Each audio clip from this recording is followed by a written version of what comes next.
بسم اللہ الرحمن الرحیم۔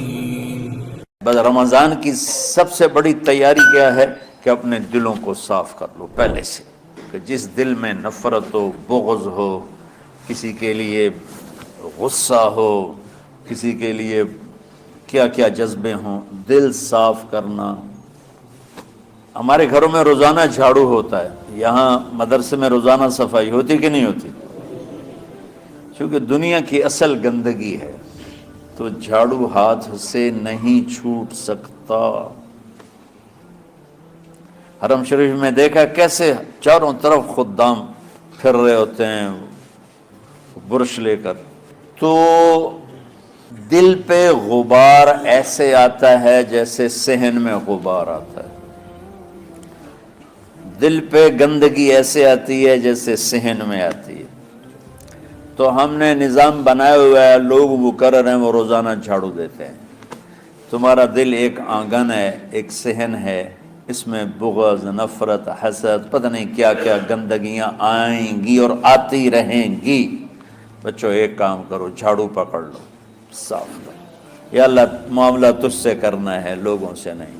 کسی نے برا کہا، کسی نے غیبت کی، کسی نے گالی دی، کسی نے دھکا دیا، کسی نے حق مارا، کسی نے کچھ کیا، یا اللہ تیرے سپرد، میں نے اپنے دل کو سب سے صاف کیا، میں نے اپنے دل کو سب سے صاف کیا۔ یہ اتنی بڑی عبادت ہے کہ بڑے بڑے نفلوں والے، تہجد والے، حج عمرے روزے والے تمہیں نہیں پکڑ سکیں گے، کیونکہ اس کا کرنے والا دنیا میں کوئی نہیں۔ نفل پڑھنے والے تو بے شمار ہیں، عمرے کرنے والے بے شمار ہیں، علماء بے شمار ہیں، حاجی بے شمار ہیں، سخاوت کرنے والے بے شمار ہیں، لیکن اس ٹکڑے کو صاف کرنے والا لاکھوں میں ایک بھی نہیں۔ مشکل کام ہے، آپ یہ سیکھ لیں، صاف کرو، صاف کرو، صاف کرو۔ یہ رمضان کی سب سے بڑی تیاری اور علم کو حاصل کرنے کی سب سے بڑی چابی ہے کہ اپنے دل کو کھلا کر لو۔ کوئی چیز خالی ہوگی تو کچھ آئے گا۔ جس دل میں بغض بھرا ہو، نفرت بھری ہو، حسد بھرا ہو، کینہ بھرا ہو، اس میں خاک آئے گا، اس میں تو علم کی ایک کرن بھی نہیں آئے گی۔ اس زبان سے چاہے جتنے مرضی موتی بکھیرے، دل اس کا اندھا ہوگا۔ لا تعمل الابصار ولكن تعمل القلوب التي في الصدور۔ یہ آنکھوں سے اندھے نہیں، دل سے اندھے ہیں۔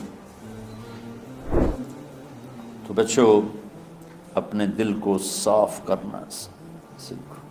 وہ کتنی مشہور حدیث ہے، آپ نے کہا اس دروازے سے ایک جنتی آ رہا ہے، تو ایک انصاری صحابی داخل ہوئے، جوتا ہاتھ میں، داڑھی میں وضو کا پانی۔ اگلے دن اس دروازے سے ایک جنتی آ رہا ہے، تو ایک صحابی آئے، ہاتھ میں جوتا، داڑھی میں وضو کا پانی، وہی صحابی۔ اگلے دن اس دروازے سے ایک جنتی آ رہا ہے، تو وہی صحابی 3 دن جنت کی بشارت لی۔ اس صحابہ کی جماعت میں ایک شخص ہیں جن کا نام ہے عبداللہ بن عمرو بن عاص۔ ان سے بڑا عبادت گزار صحابہ میں کوئی نہیں تھا، نہ سابقین میں، نہ متاخرین میں، نہ پہلوں میں، نہ بعد والوں میں۔ ان کی عبادت کیا تھی؟ ساری رات جاگنا، سارے دن کا روزہ، اور ایک ختم قرآن صبح سے شام تک۔ اتنی اللہ نے طاقت دی تھی۔ پھر وہ غلوب والی بات آ گئی، ایکسٹریم ہونے والی بات آ گئی۔ ان کی شادی والی رات حجلہ عروسی میں داخل ہو رہے ہیں، دلہن کے کمرے میں داخل ہو رہے ہیں، اور مصلی بچھا کے اللہ اکبر، اور دیر نفل تے نفل، دیر نفل تے نفل۔ تو ان کی بیگم نے دیکھا تو وہ بھی خیر کا زمانہ تھا، انہوں نے بھی وضو کیا اور پیچھے مصلی بچھا کے وہ بھی فجر تک نفل پڑھتے رہے۔ صبح ہوئی تو حضرت عمرو بن عاص رضی اللہ عنہ نے پوچھا بیٹی رات کیسی گزری؟ کہا جی ماشاءاللہ آپ کے بیٹے تو بڑے عبادت گزار ہیں، ساری رات نفلوں میں ہی گزری۔ تو وہ ان کو شکایت کر دی۔ حضرت عمرو بن عاص کو اتنا غصہ چڑھا، بیٹے کو تو کچھ نہیں کہا، کتنی حکمت کی بات ہے، سیدھے گئے اللہ کے نبی کے پاس، یا رسول اللہ یہ عبداللہ دیکھیں کیسا نادان ہے، اس کی شادی کی ساری رات نفل پڑھتا رہا۔ تو آپ کہتے ہیں ماشاء اللہ کتنی بڑی بات ہے، نفلوں میں گزر گئی، رات بھی نفلوں میں گزر گئی۔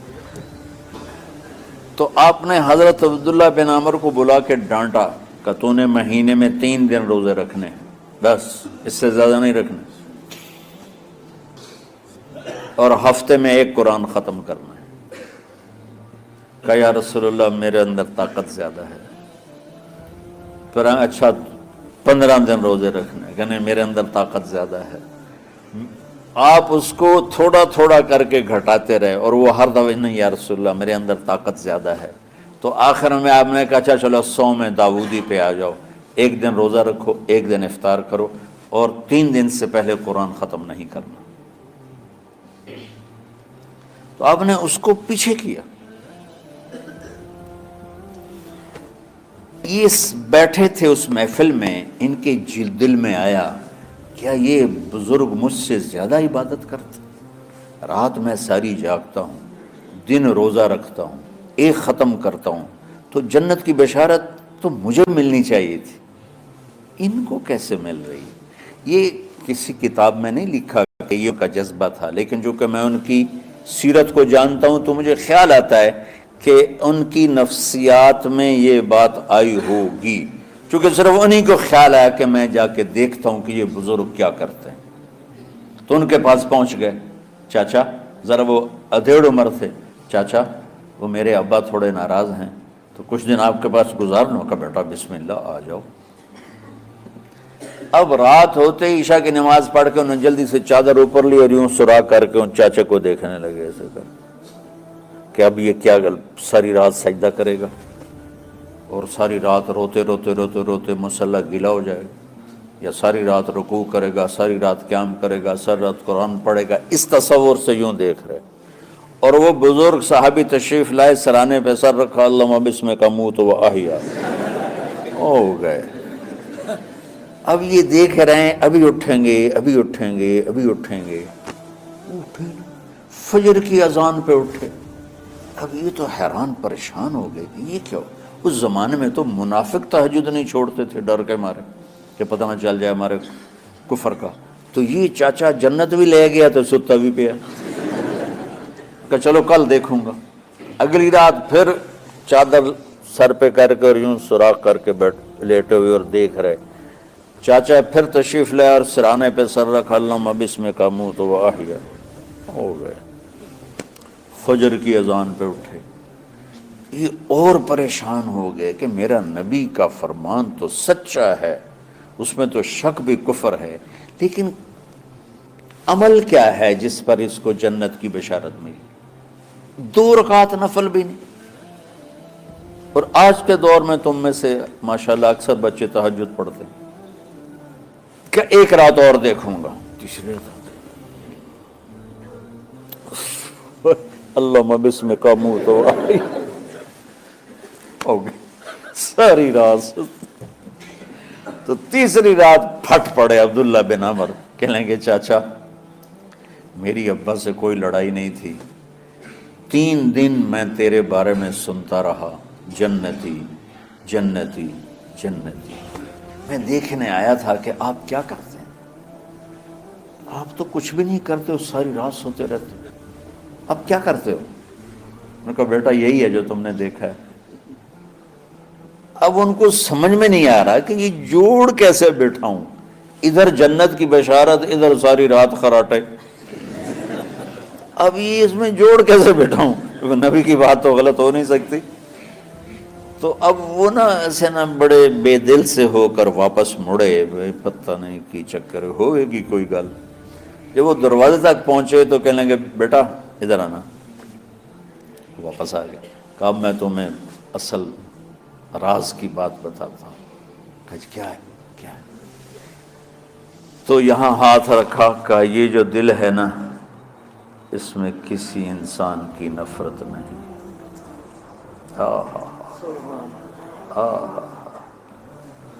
اور جب اللہ کسی کو رزق دیتا ہے، عزت دیتا ہے، مجھے کبھی حسد نہیں ہوا، مجھے خوشی ہوتی۔ تو عبداللہ بن عمر نے کہنا تھا ہاں یہ بات ہے، نہیں، ان کا ہاذا ہوا، اچھل کے کہنے لگے ہاذا ہوا، ہاں ہاں ہاں ہاں یہی ہے یہی ہے یہی ہے۔ پھر کہنے لگے چاچا پر یہ میرے بس کا نہیں ہے، کون کرے گا یہ؟ اتنے بڑے آدمی ہو کر کہہ رہے ہیں کہ یہ میرے بس کا نہیں۔ تو بچوں، دنیا میں جنتی بننا ہے اور علم اللہ سے لینا ہے تو اسے صاف کر دو، سب کی نفرت سے۔ سب، اس نے مجھے یہ کیوں کہا، اس نے مجھے یوں کیوں دیکھا، اس نے میرے بارے میں یوں کیوں کہا، اس نے میرے بارے میں یہ کیوں لکھا۔ جس کی تعریف ہوتی میری کتنی برائی ہوتی، صرف تعریف تو نہیں ہوتی، بھرا پڑا سوشل میڈیا مجھے گالیاں دیں۔ اللہ کے فضل سے میرے دل میں ایک ذرے کے برابر کبھی کوئی منفی جذبہ نہیں آیا، آئے تو میں دھو کے صاف کر دیتا ہوں، یا اللہ میں نے اپنے دل کو صاف کیا، میرا معاملہ تیرے ساتھ ہے، کسی کے ساتھ نہیں۔ یہی آپ رمضان کی سب سے بڑی تیاری، علم کے حاصل کرنے کا سب سے بڑا ہتھیار آپ کو یہ نہیں ہے کہ تمہیں کتابیں یاد ہو جائیں، تمہیں اشعار یاد ہو جائیں۔ تو ساری امت سے کہتا ہوں رمضان کا استقبال کرو، دلوں کو صاف کر کے، نفرتوں کو مٹا کے، مذہبی نفرت، دنیاوی نفرت، رشتوں کی نفرت، بول چال کی نفرت، سیاست کی نفرت، لین دین کی نفرت، ان سب سے اپنے دل کو صاف کرو تاکہ رمضان میں اللہ نے علم اتارا، اللہ تعالیٰ آپ کو علم عطا فرمائے، اور باقی لوگ جو عام دنیا میں زندگی گزار رہے ہیں ان کے دلوں میں اللہ رمضان کا نور اتارے اور اور ہدایت کا نور اتارے۔ یہ سب سے بڑی تیاری ہے اس کی۔